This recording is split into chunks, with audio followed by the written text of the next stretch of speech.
What's up guys? Today's video is going to be a little January Invisalign update, and surprisingly enough, I actually have quite a few things to update you guys on. But before we get into it, please leave this video a like and consider subscribing to my channel because it helps me out so much. Without further ado, let's jump right in, starting off with probably the most annoying update, and that is a weird little gap between my top and bottom rows of teeth. Basically, if you're new to my channel, then the issue that I had when I started Invisalign was just a whole truckload of crowding in my mouth, both on the top and bottom rows. And essentially what has been done to work towards correcting that is expanding my bite, essentially. Starting with my back molars, way back in December of 2019, my orthodontist essentially just started shifting my teeth towards the back of my mouth. Because most of the crowding was in the front section, shifting my teeth this way was essentially just creating a little bit more room so that my teeth no longer overlapped. And in addition to that, they're also fixing an almost complete overbite as well. So this is what my teeth and my smile are looking like right now.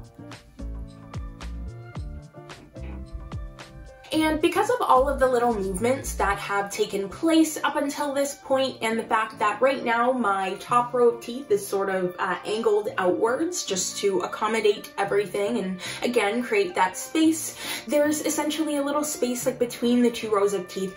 It's really hard actually to explain sort of where this space is and why it's so annoying. So I will try my best to insert a picture or a video of what that space looks like. But essentially what's happening is when I bite into things, depending on when it is, when I pull whatever it is like away from my mouth, it'll just like slide through the space, which is so annoying. It mainly happens with like sushi. So one of my favorite like Japanese foods is something called onigiri, and essentially it's just a rice ball. I like the ones that are wrapped in nori or seaweed on the outside. And if you've ever had onigiri, then you'd know that like if it's made while the rice is still hot, then the nori gets kind of like, I don't know, it gets like tougher and harder to bite and tear into.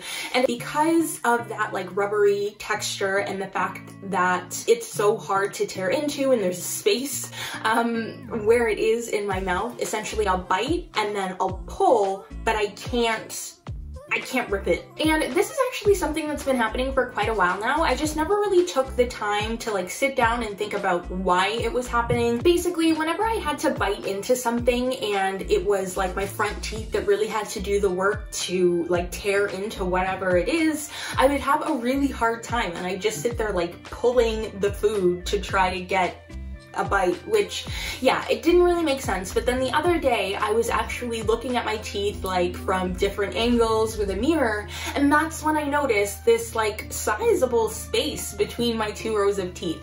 And I think it has something to do with my bite ramps and the way that my bottom row of teeth sits on those bite ramps. Again, they're just like little plastic, they almost look like the spaces for attachments, but there aren't any attachments in them, and they're just on the backs of my two front teeth. My bottom row of teeth sits on those bite ramps, and that's just supposed to help me not have that overbite anymore. It's sort of like retraining my jaw to line up properly. The thing with that is when my bottom row of teeth are pressed up against the bite ramps, it sort of pushes on my top row of teeth. So I think that's also contributing as well. But I know that every little step in this entire process has been meticulously thought and planned out. So I don't think that it's anything that's not supposed to be happening, although it's definitely something that I will bring up when I go to visit my orthodontist in a couple of days. While we're on the topic of spacing, there are actually a few areas that I have noticed spaces getting smaller. So I think I mentioned it in one of my previous updates, but because of the way that they were shifting my molars, there ended up being like pretty large gaps between those teeth,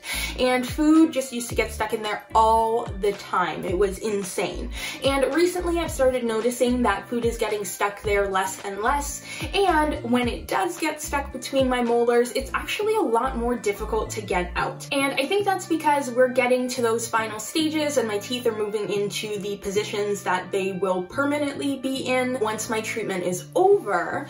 And with that, there's obviously not going to be like wacky giant spaces. Another space that has been closing is the one between my two front teeth. That one is almost completely gone. There was a while there where anytime I was like drinking anything or doing like a sucking motion, my lip would sort of get pulled in and caught between my two front teeth, and that was really annoying. So I'm really glad that that space is closing up. It's almost completely gone.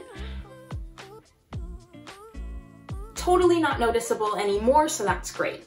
The next thing that I want to touch on is my midline discrepancy, and if you're not sure what that is, it's essentially just when the midline of your teeth, whether it be the top or bottom row or even both, is not lined up correctly with the rest of your face. So the best example that I can give of a person with a very clear midline discrepancy is Tom Cruise, and his is on the top row, so you can see that there is one of his two front teeth that sits smack dab in the middle of his face. It lines up with like the middle of his nose. That's usually the easiest way to tell if someone has a midline discrepancy, is to look at the midline, so the line between their two front teeth on the top and bottom, in comparison to their nose. So essentially there shouldn't be any teeth that are lined up directly with your nose, and you might even notice that your teeth are aligned like a little bit to one side or the other. That would be an example of like a slight midline discrepancy, whereas the whole like Tom Cruise example is a pretty extreme case. So I also have a midline discrepancy. Luckily for me, it's not on the top, it's on the bottom.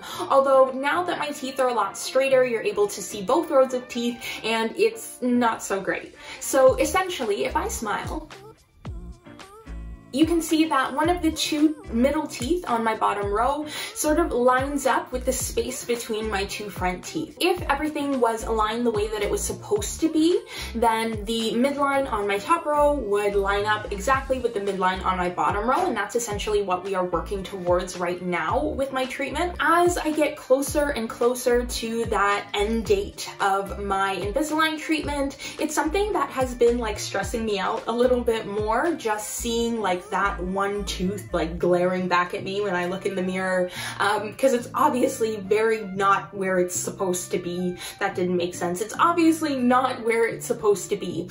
So that is something that I'm definitely going to be keeping an eye on in the coming months, and if that is not completely lined up to my satisfaction by June 8th, which by the way is the day that I am set to be absolutely finished with Invisalign, then that is definitely something that I would be willing to get refinement trays to correct. Now, with all that said, I can see that that tooth has come a really long way in terms of where it was before. If you guys remember from the start of my treatment, all of the teeth on the bottom row there in the front were like really messed up. They sort of like curved in and they went like this. It was not a good look for me. So this is definitely a massive improvement from where I was before. But, you know, I've invested a lot of time and effort and money into this whole Invisalign treatment, so I really want to see my teeth be absolutely perfect at the end of all this. Wear time. Okay, so as you guys know, I track my aligner wear time in the TrayMinder app, and recently I've been tracking it on my Apple Watch, and I have always, from the very beginning of my treatment, been like very adamant and like strict with myself in wearing my trays for 22 hours a day or more. Near the beginning of my treatment, I was really good with this. I could meet that 22-hour wear goal almost every day, and there were very few days or, you know, situations where I wasn't meeting that 22-hour goal. Now, bear in mind that the recommended wear time from Invisalign is 20 to 22 hours a day. So I am aiming for the high end of that sort of wear time goal. However, I feel that it's really important that I stay on top of that and I'm wearing my trays as much as possible. Now, I will try to insert on screen what my last few months in the TrayMinder app look like. Anywhere where you're seeing that blue blue color, that means that I have either met or exceeded that 22-hour wear time goal for the day. And anywhere where you're seeing like that yellowish color, that means that I have not met my wear time goal. Now keep in mind, most of the time where I am not meeting that goal, it's by like a minute or two. It's usually never anything crazy, but me being the, you know, perfectionist Virgo that I am, I really want to just go back to having like absolutely no yellow days. So that is going to be my goal for February, is to just really stay on top of my wear time, because that is definitely an area where I've been slacking lately. Where I was really slacking though when I made my last update was wearing my elastics, and as you can see, I would definitely say that I am doing better when it comes to wearing my elastics. Right now, my orthodontist has recommended that I wear my elastics as much as possible, so for the entire time that I'm wearing my trays. I have been trying to do that a lot more so lately, but I do find that I am still slacking. I'll forget to put my elastics back in, or I'll like leave them at my desk and I'm too lazy to get out of bed and walk 5 steps to get them. So what I found has really helped me with keeping on top of wearing my elastics all day is having multiple packs of elastics in different areas around the house. So right now, I just keep a pack of elastics in my nightstand right beside my bed, and another one in the top drawer of my desk. That way, wherever I am, there is a pack of elastics within arm's reach, so I really don't have any excuse for not wearing them. One thing that I wish I had was like a separate way to be able to track my elastic wear time, because unlike with my trays where I know for sure, like I can go into the app and double check to see exactly how long I wore my trays for on a particular day, I don't have something like that for my elastics. And I think having a tool like that would help keep myself a lot more accountable for wearing my elastics specifically. So if there are any app developers out there, or if TrayMinder, if you're listening, definitely that would be something that I would love to see as like maybe an update, maybe have like a little timer next to the big timer where you can track your elastic wear time or something like that. That's something that I would find super duper useful. Also, for anybody that's wondering about how my jaw has been since that whole jaw fiasco, it is 100% back to normal. I haven't had any issues with my jaw outside of the occasional cracking, which I had even before I had Invisalign in a really long time, so that is awesome. I know I've gotten a couple of comments from other people who have experienced that jaw situation, and I know firsthand how painful and uncomfortable that can be. So rest assured that if that does ever end up happening to you, it is definitely possible for things to go back to normal 100%. One area where I have really been slacking is taking progress pictures, and it's something that I think is so important when it comes to something like Invisalign, where it's small changes that are happening over a really long time. Just being able to go back and see the progression, you know, from month to month is something that I really value.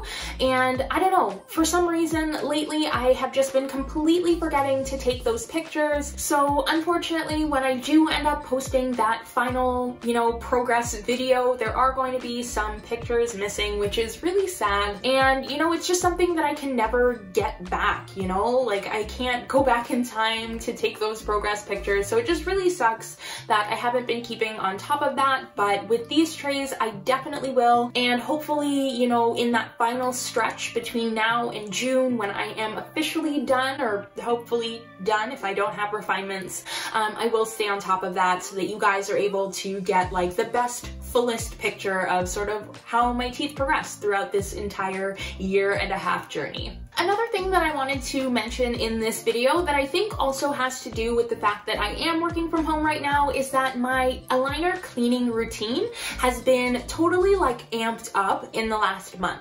So because I've been home, I have been able to use my ultrasonic jewelry cleaner a whole lot more. It's just a couple of steps away. So basically what I used to do whenever I took my aligners out was brush with water and a little bit of non-abrasive toothpaste. What I do now while I'm eating is take my trays out and soak them in a denture cleaning solution, and then while I'm brushing my teeth, I will pour that denture cleaning solution into my ultrasonic and let it run for the 2 minutes while I brush my teeth, and then I just rinse the trays off and pop them right back in. And I find that that's been working really well for me. The trays are sort of being passively cleaned whenever they are out of my mouth, essentially. I've also, like I said, been making a lot more use of my ultrasonic cleaner. So essentially during breakfast and lunch and any snacks, I will do that, just sort of soak my aligners in the cleaning solution. And then during dinner, like I used to do, I will just pop the aligners into the ultrasonic and give them a good thorough clean. Another thing that I've been doing a little bit differently when it comes to cleaning my aligners in the ultrasonic is that now I use cold water and a little bit of clear mouthwash. That way when I take the aligners out and rinse them off, they're nice and clean and minty fresh. And a little hack that I wanted to share with you guys that has to do with how I soak my aligners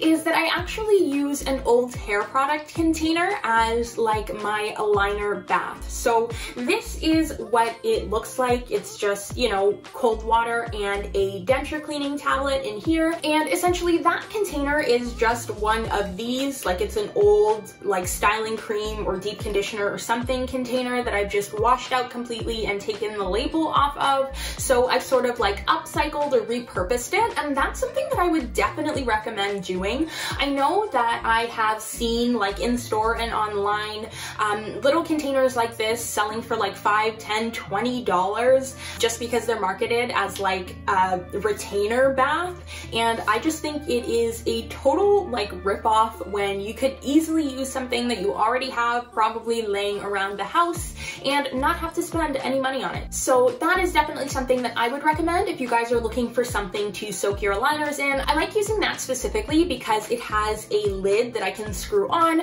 That way I don't have to worry about like knocking it off of my desk or just bumping it and having the, you know, water spill everywhere. It's sort of like more secure like that. So yeah, so there are two last things that I'm going to touch on in this video. The very last thing is just going to be showing you guys some update pictures at the end. But before we get onto that, I did want to touch on something that I don't think I've ever heard anybody talk about on YouTube when it comes to Invisalign. And it has to do with the fact that I grind my teeth in my sleep. I usually do it if I am like stressed out or uncomfortable or in pain. And that is something that I have had a problem with like way before I started Invisalign. My dentist actually recommended that I get a mouth guard right before I started Invisalign, and then I didn't end up having to because Invisalign sort of works as a bit of a mouth guard to protect my teeth. But because of that, I've noticed that on one of my bite ramps specifically, after I've been wearing a set of trays for about a week, maybe a week and a half, is that it starts to like fray a little bit, and in some of my aligners, I have actually had like a straight up hole right through the bite ramp. Now, that is most definitely because I grind my teeth, and I would assume that it's probably something that a lot of other people who grind their teeth and have Invisalign have gone through. From what I have experienced, it seems like it's completely normal. I haven't had any, you know, worries or concerns about the structural integrity of the trays. They do hold up really well, but yeah, I thought I'd just mention that in case, you know, you are experiencing something similar. From what I've experienced, I really don't think that it's anything out of the ordinary, but if you are in a situation like that where you have like ground a hole in your aligners or crack them or something like that, and you do think that it is impacting, you know, your tray's ability to move your teeth, then definitely reach out to your orthodontist as soon as possible so that they can, you know, give you the proper next steps on how to deal with that. Depending on, you know, how long you've been wearing that set of trays, your orthodontist might suggest that you just move into the next set, or if you haven't been in those for a very long time, they might bump you back to the previous and get a replacement. Really, at the end of the day, the only person who's going to be able to like properly direct you as to what needs to be done in that situation is going to be your orthodontist. So definitely reach out to them if you have any concerns.